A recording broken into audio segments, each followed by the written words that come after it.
যুবক ভাই আমার, আয় কাছে আয়, তোর পাওগুলা দে, আমি একটু হাতটা রাইখা বইলা যাই, গুনাহ চাই। হাবে যাবে জায়গায় টাইম পাস না করে মালিককে টাইম দে। ভাবিস না বুড়া হবি, আমল করবি, ভালো হয়ে যাবি, সেই সুযোগ তুই পাবি। আরে মৃত্যু বলে কয়ে আসবে না রে ভাই। কে জানে এই মজলিসও এমন মানুষ আছে যার কাপড়ের কাপড় দোকানে চলে আসছে।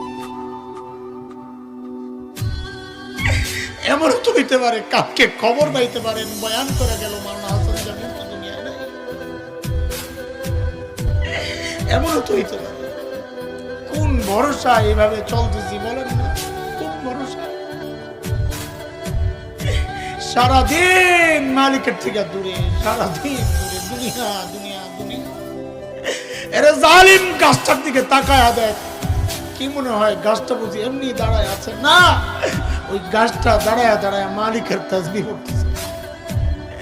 যে নিকৃষ্ট কুকুরটারে তাড়ায়া দিচ্ছ, তোর খবর নাই ওই কুকুরটাও রুকুর হালত মালিকের তাসবিহ পড়ে। পড়ি না কেবল আমি আর তুই। আমাদের হাতে টাইম নাই, অথচ আমার এই মূল্যবান টাইমের একটা ভাগ ফেসবুকে পায়, ইউটিউব পায়, ইন্টারনেট পায়, খেলোয়াড় পায়, গায়ক গায়িকা পায়, নায়ক গায়িকা পায়, বন্ধু বান্ধব পায়, শ্বশুর শাশুড়ি পায়, সন্তান পায়, বিবি পায়। আরে পায় না কেবল মালিক।